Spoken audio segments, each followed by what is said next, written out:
Hello students, आज जो हम टॉपिक करने जा रहे हैं उसका नाम है ऑर्गेनिक फार्मिंग। अब देखिए, आप जब लोग अपने अपने पेरेंट्स के साथ मॉल्स में या शॉपिंग करने कहीं जाते हैं तो आप देखते हैं वहाँ पर कुछ पैकेट्स जो होते हैं हमारे एक अलग से काउंटर में डले होते हैं और उस पर लिखा होता है ऑर्गेनिक फूड। तो ये ऑर्गेनिक फूड क्या होता है? देखिए, अभी हमने पिछली क्लास में करा कि किस तरीके से हम लोगों को, जब हम आज़ाद हुए तो हम लोगों को एक लार्ज स्केल पर फूड को उगाने के लिए हम लोगों ने ग्रीन रेवोल्यूशन लाए, मिल्क रेवोल्यूशन, हम ब्लू रेवोल्यूशन, इस तरह से अलग अलग हमने कोशिशें करी। इन कोशिशों से हम ये तो कामयाब हो गए कि हम अपने देश की ज़रूरतों के लिए पूरी तरीके से एक अनाज को या चीज़ों को पैदा करने में सक्षम हो गए, लेकिन एट द सेम टाइम हमारे सॉइल में, एयर में, वाटर में हमने बहुत ज़्यादा केमिकलाइजेशन कर लिया।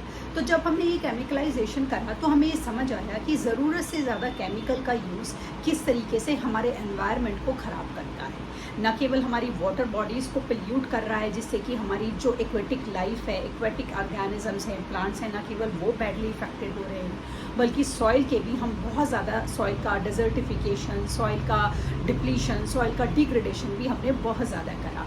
इसी के साथ साथ हमारा एयर पोल्यूशन तो बढ़ ही रहा है। तो जब हमें ये बात समझ आई तो हमें ये समझ आया कि न केवल डेवलपमेंट के लिए हमें चीज़ों को ज़्यादा प्रोड्यूस करना है, but at the same time हमें थोड़ा सा ये भी ध्यान रखना है कि हम केमिकल्स का यूज़ तभी करें जबकि हमारे पास उनका यूज़ करने के अलावा कोई ऑप्शन ही ना बचा हो।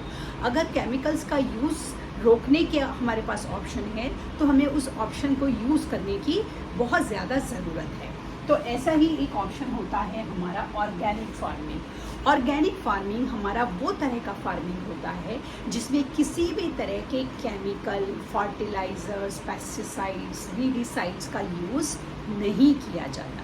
अब आप कहेंगे ऐसे कैसे पॉसिबल है? अब आप देखिए, जैसे आप बच्चे हैं, जब आप अपने घर में, क्योंकि हम लोग घरों में रहते हैं तो हम लोग ना प्लांटिंग कर लेते हैं, गमलों में छोटे छोटे पौधे लगा लेते हैं। तो आप देखते हैं कि जो गार्डनर आते हैं, माली भैया आते हैं, या आपकी मम्मी अगर उनका टेक केयर करती हैं प्लांट्स का, तो वो क्या करती हैं, समय समय पर प्लांट्स की ना गुड़ाई करती रहती हैं, मिट्टी को ऊपर नीचे कर देते हैं, खाद डालते हैं तो केमिकल डालते हैं। तो आप कहेंगे ये तो पॉसिबल ही नहीं है, बिना खाद डाले पौधा कैसे सर्वाइव करेगा?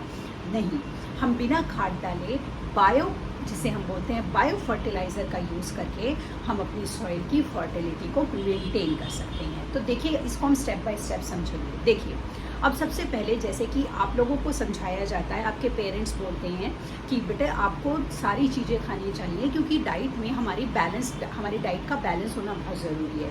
तो हमारी डाइट में दूध भी होना चाहिए, फल भी, सब्जियां भी, और सैलेड भी, दाल भी, रोटी भी, सारी चीज़ें होनी चाहिए ताकि हमारे बॉडी को जितने न्यूट्रिएंट की ज़रूरत है सारे न्यूट्रिएंट हमें मिल जाए। इसी तरह हमारे पौधों को भी न्यूट्रिएंट की ज़रूरत होती है। अब ये न्यूट्रिएंट पौधों को कैसे मिलते हैं? अब न्यूट्रिएंट डालने के लिए आप सिंपल क्या करते हैं, यूरिया ले आए, फर्टिलाइज़र ले आए, नाइट्रोजन ले आए, कोई भी ले आए और सॉइल में मिक्स कर दिया, लेकिन ये तो केमिकल हो गया। हाँ, कुछ पौधों के लिए हमें जब स्पेसिफिक न्यूट्रिएंट की ज़रूरत होती है तो हम उनको डालते हैं, लेकिन वो हमारा एक दूसरा टाइप ऑफ फार्मिंग है। आज जो हम पढ़ रहे हैं वो ऑर्गेनिक फार्मिंग कर रहे हैं। तो ऑर्गेनिक फार्मिंग में वो क्या करते हैं, वो किसी भी तरीके का केमिकल यूज़ नहीं करेंगे। तो वो क्या करेंगे? तो वो bio chemicals, bio fertilisers use करेंगे। अब बायो फर्टिलाइज़र क्या होता है? तो देखिए, जितने भी हमारे दालों वाले पौधे होते हैं, दालें, जितनी भी तरह की दालें दुनिया में आती हैं, इनके अलावा हमारा मटर का पौधा होता है, जितने भी दालों वाले, there are various types of pulses that are grown in worldwide, ठीक है, that are grown worldwide। तो जितनी भी तरह के दालों वाले पौधे होते हैं, मटर के पौधे होते हैं, सोयाबीन का पौधा होता है, इनकी जड़ों में राइजोबियम नाम का एक बैक्टीरिया होता है जो एटमॉस्फेरिक नाइट्रोजन को ट्रैप करके सॉइल में डिसॉल्व करके सॉइल में नाइट्रोजन की कंटेंट को बढ़ा देता है, और नाइट्रोजन हमारी सॉइल के लिए एक बेहतरीन फर्टिलाइज़र है। तो जब हम बायो फर्टिलाइज़र का यूज़ कर रहे हैं, तो मैंने आपको बोला ना, बायो फर्टिलाइज़र, तो जब हम बायो फर्टिलाइज़र का यूज़ कर रहे हैं तो हम क्या करते हैं, तो हम नाइट्रोजन फिक्सेशन के ज़रिए राइजोबियम नाम के बैक्टीरिया से अपनी सॉइल की फर्टिलिटी को बढ़ा लेते हैं। हमने बढ़ा लिया, अब क्या करें? अच्छा चलो, हमने सॉइल को न्यूट्रिएंट दे दिए, अब हमें क्या चाहिए, सॉइल का पौधा सॉइल में हमारा पौधा बढ़ रहा है, हमने उसको अच्छे से खाद दे दी जो कि हमारी ऑर्गेनिक थी। अब हमें क्या चाहिए, अब उसको कीड़ों से बचाना है। ऑब्वियसली जैसे खाने की चीज़ पर चींटियाँ आ जाती हैं, ऐसे ही कीड़े, मिट्टी है, कीड़े भी आएंगे, इंसेक्ट भी आएंगे, सब चीज़ आएंगे। तो इसके लिए हम क्या करते हैं, तो इसके लिए हम कुछ ऐसे नेचुरल जो है पत्तियों को यूज़ करते हैं जो कि हमारा क्या काम करती हैं, जो कि हमारा पेस्टिसाइड्स, फंगीसाइड, इंसेक्टिसाइड्स का काम करती हैं। तो अब आपको बहुत सारी तो ऐसी चीज़ों के मैं भी नाम बताऊंगी तो आपने कभी नहीं सुने होंगे, लेकिन एक ऐसा नाम जो आपने ज़रूर सुना होगा और आपके घर के आसपास भी आपने बहुत देखा होगा, क्योंकि इंडिया के सब ट्रॉपिकल क्लाइमेट में बहुत आसानी से उग जाता है, वो है नीम का पेड़। तो नीम की जो निगोरी है, नीम की जो पत्तियां हैं, नीम की जो हर एक चीज़ है, वो क्या करती है, वो हर तरीके से इंसेक्ट का, पेस्ट का, वीड का, इन सबको किल करने का काम करती है। तो क्या करते हैं, हम नीम की पत्तियों को सुखाकर उनको पीस कर सॉइल में मिक्स कर देते हैं, या जब हमें अनाज को सेव करना होता है, अब जैसे कि मान लो हमें चावल रखने होते हैं और गेहूं को लंबे समय तक स्टोर करना होता है, तो हम क्या करते हैं, हम कुछ केमिकल वाली गोलियां लाते हैं, उन्हें कॉटन के कपड़े में बांधकर गेहूं और चावल में रख देते हैं। ये तरीका करते हैं, बट अगेन वो फिर हमारा केमिकल हो गया। आपको केमिकल का यूज़ नहीं करना है, ऑर्गेनिक यूज़ करना है, तो आप क्या कीजिए, नीम की पत्तियाँ लीजिए, उन्हें धूप में सुखा दीजिए। सुखाया इसलिए जाता है ताकि उनके अंदर का जो मॉइस्चर है वो हमारे अनाज को ख़राब ना करे। उनको सुखा लीजिए और फिर उसको आप अपने अनाज की उसमें डाल दीजिए, तो आपका जो अनाज है, चावल, गेहूँ, दाल, उसको कोई भी कीड़ा, चींटी, कोई भी चीज़ नहीं लगेगी। और जब आपको उसको यूज़ करना है तो आप उसको छान लीजिए, तो नीम की पत्तियाँ नीचे निकल जाएंगी चूरा होके और आपका अनाज आपको मिल जाएगा। तो इस तरीके से हम बायो जो हम बोलते हैं केमिकल्स का यूज़ कर लेते हैं अपने ऑर्गेनिक फार्मिंग में, और हम अपने फर्टिलाइज़र्स या पेस्टिसाइड्स या किसी चीज़ का यूज़ नहीं करते। तो इसमें नीम की पत्तियों के साथ साथ हमारे बायो पेस्टिसाइड्स में कौन कौन सी चीज़ें होती हैं, ऐसे होता है मॉर्गोसा, पायरेथ्रम, क्रिसैंथेमम, ये भी आपने सुना होगा। उसके बाद आपका होता है थ्यूरोसाइड। उसके बाद हमारा इस तरह के जो बायो पेस्टिसाइड्स हैं हम इन्हें यूज़ कर लेते हैं। अब एक और समस्या आती है, जब हमारा अनाज पककर तैयार हो जाता है तो उस पर बहुत सारे तरह की और भी चीज़ें आ जाती हैं, कीड़े लग जाते हैं, बारिश हो गई मान लीजिए, हल्का सा मॉइस्चर हो गया और कुछ और चीज़ें आ गई, तो अब उनके लिए हम क्या करते हैं, अगर हमें केमिकल तरीके से करना है तो हम, आपने देखा होगा कि जो फार्मर्स हैं वो नाक पर मास्क लगाकर और स्प्रे कर देते हैं। अब स्प्रे कर रहा है अनाज पे तो सारा जो उस पर कीड़ा है सब मर जाएगा, लेकिन वो तो अगेन से केमिकल हो गया। हमें तो ऑर्गेनिक फार्मिंग करनी है, हमें केमिकल का बिल्कुल यूज़ नहीं करना है। तो इसमें हम क्या करते हैं, हम अपनी सॉइल में या पौधों के ऊपर कुछ ऐसे कीड़े डाल देते हैं जो उन छोटे कीड़ों को खा जाते हैं, जो फसल को खाते हैं, लेकिन ये बड़े कीड़े फसल को नुकसान नहीं पहुंचाते।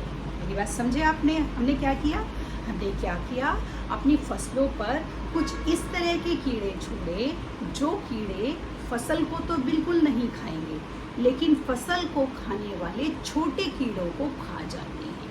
और इस तरीके से जो कीड़े फसलों को खाते हैं उन कीड़ों को ये बड़े कीड़े खा जाते हैं और हमारी फसल अपने आप तैयार होती रहती है, क्योंकि इन बड़े कीड़ों का खाना फसल होती ही नहीं है। तो बड़े कीड़ों से फसल को कोई नुकसान नहीं होता। इस तरीके से हम क्या करते हैं, हम ऑर्गेनिक फार्मिंग का तरीका अपनाते हैं। अब जब हमारी फसल पककर तैयार हो गई, अब हमने क्या करा, हमने उसको अच्छे से धूप में सुखा लिया ताकि अगर उसके अंदर कोई भी मॉइस्चर का कंटेंट है तो वो मॉइस्चर ख़त्म हो जाए, और हमने उसको बड़े बड़े सैक्स में, बोरियों में, सिलोज में हमने पैक कर दिया। अब जब हम उसे बोरियों में पैक करते हैं तो फिर अगेन दिक्कत आ जाती है, क्योंकि जब बोरियों में पैक किया जाता है अनाज को तो उसके ऊपर चूहे अटैक कर सकते हैं, लाल चींटियाँ, काली चींटियाँ अटैक कर सकती हैं, रोडेंट्स जो हैं, चूहे जो हैं बोरियों पे अटैक कर देते हैं। ऑल्दो बड़े बड़े सिलोज में तो ऐसा प्रॉब्लम नहीं होता, लेकिन बोरियों में तो बहुत ज़्यादा, जो किसान अनाज मार्केट में बेचते हैं तब तक तो उसको वो बोरियों में ही रखते हैं, तब उसको कैसे संभाला जाए, तब उसको कैसे प्रोटेक्ट किया जाए। ऑर्गेनिक फार्मिंग है, हमें केमिकल का यूज़ तो करना ही नहीं है। तब हम क्या करते हैं, जो नाम अभी मैंने आपको अभी बताए, जैसे नीम का, हमारा मॉर्गोसा का, इन सारी चीज़ों की लीव्स को ड्राई करके सुखाते हैं और उनका चूरन बनाकर, उनका पाउडर बनाकर हम उन बोरियों पर लगा देते हैं। क्योंकि इसमें किसी भी तरीके का केमिकल यूज़ नहीं हुआ। तो आप ये देखिए, आपका अनाज शुरू से लेकर आखिर तक, जब तक आपके घर पहुंचा, तब तक की प्रोसेस में कोई भी केमिकल उसके कांटेक्ट में नहीं आया। तो इस केमिकल फ्री पैदावार को, जो हम फार्मिंग को तरीका हम यूज़ करते हैं, इसे हम बोलते हैं ऑर्गेनिक फार्मिंग। तो ये जो हमारा फार्मिंग का तरीका होता है, इससे हम थोड़ा सा, हमारी इसमें हम ये बोल सकते हैं कि एफ़र्ट, आपको लगेगा सुनने में थोड़े से एफ़र्ट ज़्यादा हैं, बट जब भी हम कोई नया काम करते हैं, कोई ऐसा काम करते हैं जो बाकी सब चीज़ों से हट कर है, तो हमें उस काम को करने में थोड़ा डिफरेंट एबिलिटी की ज़रूरत होती है। तो हमें थोड़ा सा ये लगता है कि वो काम टफ़ है, या वो काम मुश्किल है, या ज़्यादा समय लेगा, या फिर कभी चीज़ पर वो इफ़ेक्टिव ना हो। लेकिन जब हम इसको करते हैं और हमारी ये प्रैक्टिस में आ जाता है, तो हम इसके यूज़ टू हो जाते हैं। तो इस तरह से ऑर्गेनिक फार्मिंग के ज़रिए हम अपनी केमिकल फार्मिंग को रिप्लेस कर सकते हैं। और ये जो तरीका है, न केवल हमारे सॉइल, वाटर, एयर, बल्कि हमारे ह्यूमन बॉडी के अंदर जो केमिकल एक्यूमुलेशन हो रहा है, उससे भी डील करने में बड़ा कारगर होता है। अब आगे का टॉपिक हम कल की क्लास में करेंगे। तब तक के लिए शुभ रात्रि।